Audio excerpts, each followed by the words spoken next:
começa agora mais um programa em pauta e hoje a gente está aqui no plenário da Câmara de Campinas e o nosso convidado é o vereador Paulo Galtério, que já está aqui também com a gente. Vereador, obrigada por aceitar nosso convite e bater esse papo com a gente aqui hoje.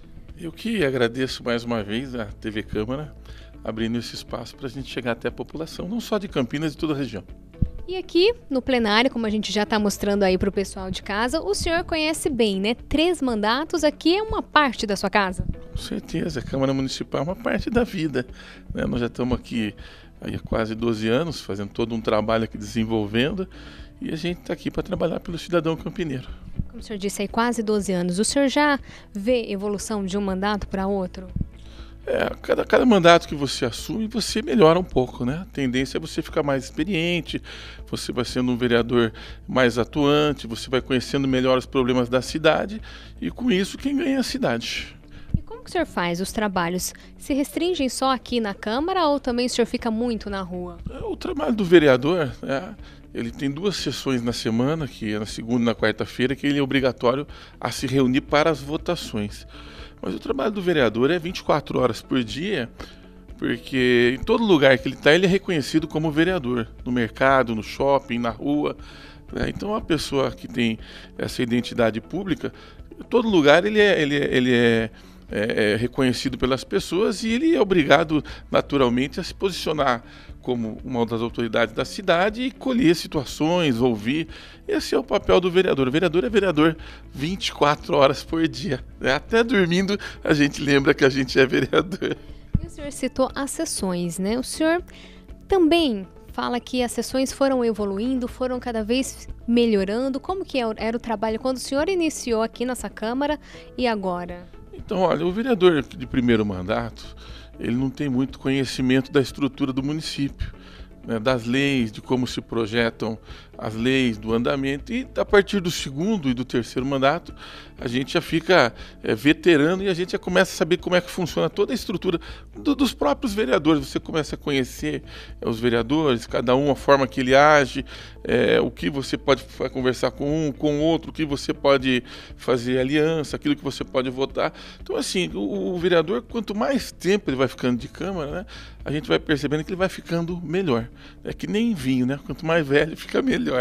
E a gente percebe que o senhor é bem ativo, né? Não é de faltar em sessão aqui. Então, olha, é difícil faltar, né? Mas o nosso trabalho, além de estar assim, com uma certa sua idade aqui, é o trabalho de indicações, de projetos de lei, né? Todo um trabalho desenvolvido que não é apenas na segunda e na quarta-feira, dia de votação. É todo um trabalho extra-Câmara, né? Fora da Câmara, que a gente desenvolve com a população.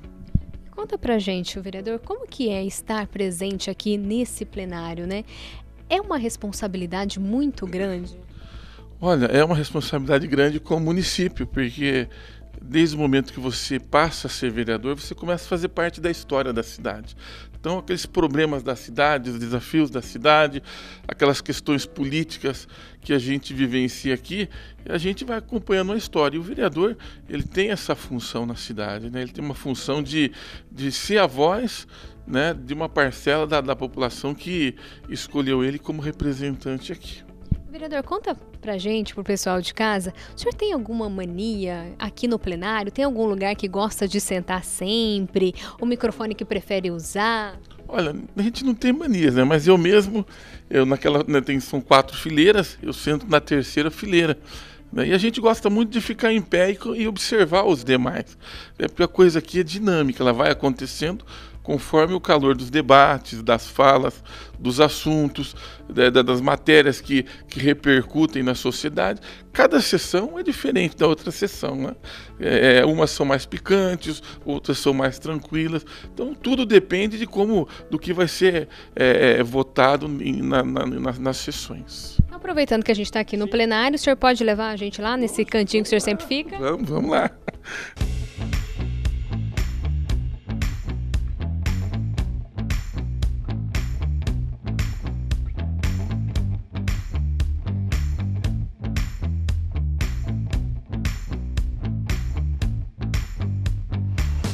Vereador, então é aqui que o senhor costuma sentar todas as sessões? Nessa cadeira aqui.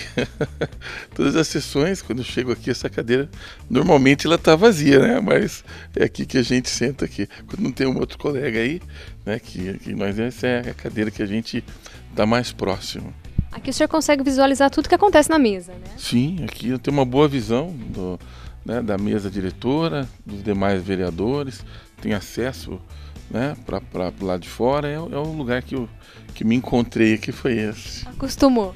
Acostumado aqui já. Vereador, deu para perceber que aqui é um lugar bem estratégico mesmo, né? Aqui o senhor consegue tudo muito de perto, mas também levanta para conversar com os colegas, saber a opinião de todo mundo, sempre tem uma interação durante as sessões, né? Então, o que a gente precisa sempre lembrar é que o trabalho legislativo ele é um trabalho de diálogo, né? Aqui o que vence é o convencimento, né? O vereador precisa convencer os demais. A gente sofre, às vezes, pressão da população que vem com determinadas matérias, determinadas situações, né? Mas aqui a base de tudo é o convencimento, é o diálogo entre nós, é o apoio. Aqui tudo é na base do mais, né? A maioria. Então o vereador que quer aprovar um projeto, o vereador que quer discutir uma situação, que quer aprovar uma moção, né? Normalmente, quando aquela questão não é uma questão até um pouco mais polêmica, necessariamente ele vai ter que dialogar com os demais, né? E ver o que cada um dos demais vereadores ele pensa daquilo. Vereador, a gente separou aqui, o senhor tem bastante projeto, bastante indicação, só de indicação são 295 só em 2019. Aí tem moção 8, projeto de decreto legislativo 4, projeto de lei ordinária 13, requerimentos aí na casa dos 220, é muita coisa. Como é que o senhor faz para selecionar esses projetos? O que vai virar projeto, o que vai virar requerimento? Então, olha, é muito importante o vereador, antes de mais nada, ele ter uma boa equipe. Se você não tem uma boa equipe, você não consegue desenvolver o trabalho. E o vereador tem muito disso. Quanto mais trabalho você desenvolve para a sociedade, mais as pessoas te procuram. Então essas quase 300 indicações, elas são frutos da gente estar colhendo as necessidades de cada local da cidade e outras pessoas irem vendo o seu trabalho e irem solicitando. Então é uma espécie de, quanto mais trabalho se desenvolve, mais trabalho aparece, porque a população começa a acreditar em você quando ela começa a ver que você é um vereador que ouve o problema dela. Então, uma das grandes virtudes desse vereador é ter uma equipe compromissada com o trabalho do legislativo. Vereador, a gente separou aqui também, esse aqui é um projeto de lei ordinária que proíbe a exposição pública, venda e comercialização de arma de fogo em estabelecimentos comerciais. Bem, esse é um projeto que eu fiz questão de apresentar ele no momento em que o governo federal, através do presidente da República, ele liberou o porte de arma, né? Que eu tenho uma visão diferente do que o presidente tem, né? Da liberação de porte de arma. Eu não vejo com bons olhos, né, você tirar do Estado a obrigação de te dar segurança e entregá-la para o particular. Então eu fiz esse projeto, né, no objetivo de proibir na cidade de Campinas a exposição e a venda de armas de fogo, né? Então assim, a pessoa, se porventura ela quisesse comprar uma arma de fogo, ela tem que ir para um outro município. E alguma loja ou fábrica ou qualquer coisa que quisesse vir para a cidade de Campinas, né, para expor arma de fogo, né, alguma coisa tipo fabricante, querer mostrar arma, essas coisas, no município de Campinas não vai ser mais possível. E eu digo para isso assim, com bastante convicção, que nós tínhamos em mãos pesquisas que 70% da população não quer as pessoas armadas, né? As pessoas têm medo de ter uma arma de fogo. Então eu entendi que era conveniente naquele momento, né, proibir a venda de arma de fogo em Campinas, que era o que me competia como vereador, né? Os vereadores, eles têm atribuições, e por essas atribuições, algumas são dos vereadores, outras são dos deputados estaduais, outras são dos deputados federais e outras são dos senadores. E na minha condição de vereador, o que eu podia fazer naquele instante para dizer que Campinas era contrária à venda de arma de fogo, era proibir a venda de arma de fogo, que aquilo estava na minha competência. E o senhor que está em contato direto com a população, o que a população diz? Como que o senhor enxerga a violência hoje na cidade? Então, olha, o que acontece? Nós temos uma ideia de que violência se combate com violência, o que é um grande erro, né? A gente acha, a primeira ideia antigamente, os políticos diziam que nós não tínhamos uma polícia eficiente. Essa era a primeira questão. Aí os políticos criaram uma polícia eficiente. A melhor polícia do Brasil hoje está no estado de São Paulo, para você ter uma ideia. Aí, quando tiveram uma polícia eficiente, né, diziam que não se prendiam as pessoas, né? Aí, com uma polícia eficiente, nós começamos a prender mais pessoas. Hoje, só no estado de São Paulo, são quase 450 mil pessoas presas.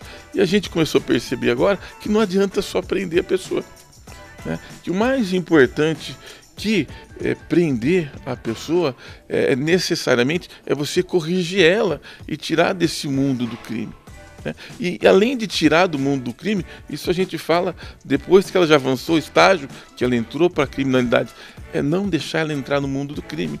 Mas como que você vai fazer isso, né, num país que tem 13 milhões de desempregados?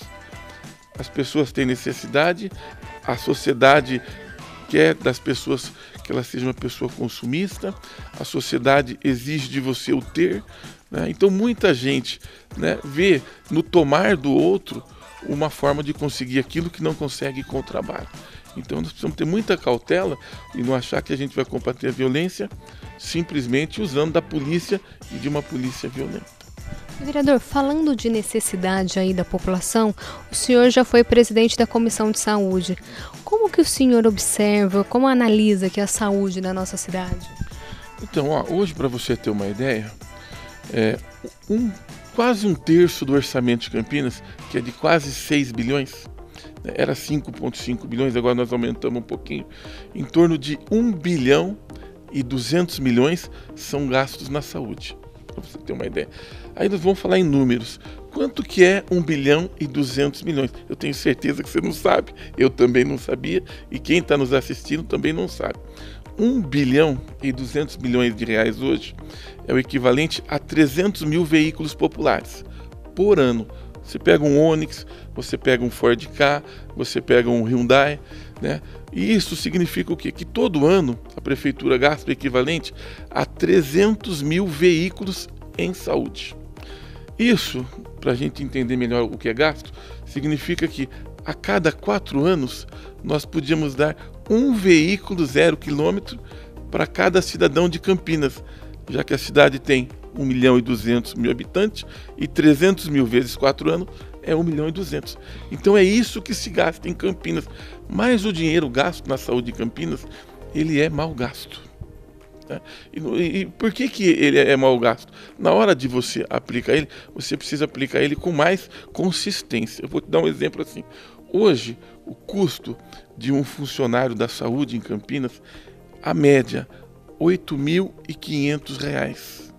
Cada funcionário que trabalha na saúde hoje é em torno de 6 mil funcionários, um pelo outro, desde o médico, o secretário da saúde, que é o que recebe mais, até aquela pessoa que trabalha numa posição menos privilegiada, né, ela tem uma média de R$ 8.500. Então, desse 1 bilhão e 200 milhões, mais da metade vai para o pagamento de salário, né? Para você ter uma ideia, a média salarial na saúde privada é em torno de R$ 3.500 a R$ 4.000. Então é metade do que se gasta no serviço público. Então nós precisamos enxergar formas de diminuir os gastos simplesmente com salários e gastar, né, realmente naquilo que em equipamentos, em modernizar a saúde, em acelerar os exames. É isso que precisa na saúde de Campinas. E o senhor também não pensa, né, só na saúde, na segurança. A gente tem aqui esse outro projeto que fala de lazer, porque dá isenção de ingresso para pessoas com mais de 60 anos em jogos de futebol. É uma forma de oferecer lazer para essas pessoas? Sim, olha, o que a gente precisa deixar bem claro aqui é que o Brasil está se tornando um país de idosos, né? Quando a gente vai na pirâmide social, A pirâmide social é aquela pirâmide que ela mostra com quantos anos as pessoas estão no país. E hoje nós vamos ter daqui a 10 a 15 anos mais de 60% da população de idosos no país. E nós temos que ter política pública para idoso hoje. Eu até brinco com o meu pessoal, falo assim, ó, se eu fosse prefeito hoje, eu ia criar a Secretaria do Idoso, para ter política pública para idoso. Porque hoje, vou te dar um exemplo, você tem creche para criança. Tá? Você precisa ter, vou falar grosso modo falando, de um espaço para o idoso. Vamos falar de creche para idoso, até por analogia, porque o idoso precisa tomar o remédio no horário, ter a refeição no horário, ter os cuidados no horário, e a família não consegue mais fazer isso. E por que não consegue mais fazer isso? Porque antigamente, 20, 30 anos atrás, as famílias tinham 3, 4, 5, 6 filhos, e sempre um dos filhos acabava cuidando do pai e da mãe. E hoje, como são 1, 2 filhos, esse filho muitas vezes não pode abandonar o trabalho para cuidar de pai e mãe. Então a política pública hoje, daqui para frente do município, ela tem que ser voltada, né, à criação de políticas para o idoso, para que nós tenhamos locais que o idoso possa ficar o dia inteiro e à noite ir para a casa dele. E aquele filho que às vezes não consegue ficar o dia inteiro com ele, à noite vai dar o carinho que ele precisa e sabe que vai trabalhar e o pai vai estar sendo bem cuidado em casa. É necessário isso daqui para frente. E diante aí da sua participação direta com a população, o seu gabinete, as portas da Câmara aqui estão sempre abertas para todo mundo? O nosso gabinete aqui, né, ele é aberto, a Câmara é aberta para toda a população. A gente tem um trabalho no Facebook, na internet, onde as pessoas veem o que a gente está fazendo. Nós conseguimos aqui, para você ter uma ideia, uma anistia para uma dívida de asfalto de alguns bairros da cidade de Campinas, em que as pessoas deviam 50, 60, 70 mil reais de dívida de asfalto e o terreno não valia isso. E nós, num diálogo com o prefeito acolheu as nossas justificativas e ele acabou por isentar, anistiando, que ninguém ia mais pagar por essas dívidas de asfalto. Então assim, o vereador está sempre aberto, ele é o elo de ligação entre o poder público, que é o 4º andar, e a população, porque o vereador, ele corre a cidade inteira, ele é visto no supermercado, ele é visto no meio da rua, ele é visto no campo de futebol, ele é visto no cinema, aonde que ele está, as pessoas reconhecem, o vereador, né? Então é ali que ele vai colhendo as demandas até para fazer projetos. Esse projeto aqui, que diz que as pessoas com mais de 60 anos, elas têm o direito de entrar gratuitamente nos campos de futebol, né? É um projeto que uma pessoa me parou na rua e falou: vereador, faz um projeto desse para mim. E eu fiz. Né? E eu vejo assim, essa pessoa quando vai no campo de futebol, em que se pese ela não pagar para entrar, mas ela vai levar o filho, ela vai levar o neto, ela vai levar a neta, ela vai sempre levar 1 ou 2 pessoas que certamente vão pagar o ingresso. Normalmente ela não vai sozinha, ou ela vai com um amigo. Então é um processo assim de integração do idoso na sociedade. Isso é muito importante.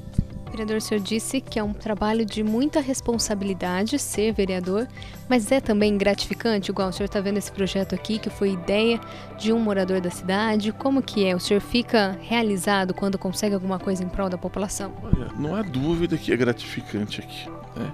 E quando a gente vê uma medida dessa, que a pessoa vai poder entrar no estádio de futebol gratuitamente e um reconhecimento por tudo que aquela pessoa de mais de 60 anos já fez para a sociedade. Aquele é o mínimo que o Estado pode dizer para ela: olha, você fez muito para a sociedade e hoje nós vamos dar o direito de você ter algum lazer sem precisar despender de alguma quantia. Sem contar que o aposentado também ganha muito pouco, né? E às vezes ele não tem condição de pagar aí 30, 40, 50, 60 reais para ir no estádio de futebol. É isso que gratifica o nosso trabalho, é poder ter uma ideia que beneficia a sociedade e a gente poder tornar isso lei, tornar isso obrigatório. Esse é um dos motivos que faz a gente continuar sendo vereador. Vereador, muito obrigada por aceitar o nosso convite, conversar aqui com a gente no programa Em Pauta. A gente também quer parabenizar o senhor pelo trabalho realizado, aí 3 mandatos não é para qualquer um. Muito obrigada. Eu que agradeço a você, Agradeço a quem está nos assistindo, né? E dizer que a gente sempre trabalha mais do que trabalhava antes. Os números mostram, quem quiser conhecer o trabalho da gente, entra no site da TV Câmara e consulta o que o vereador tem feito. E as pessoas às vezes se surpreendem com aquilo que a gente está fazendo. Então fica aqui o meu agradecimento novamente a todo esse brilhante trabalho que a TV Câmara sempre fez e eu tenho certeza vai continuar fazendo. Obrigada. E é assim aqui com o vereador Paulo Galtério, do plenário da Câmara, que a gente encerra o programa Em Pauta de hoje. Muito obrigada pela sua companhia e a gente se vê no próximo Em Pauta. Tchau!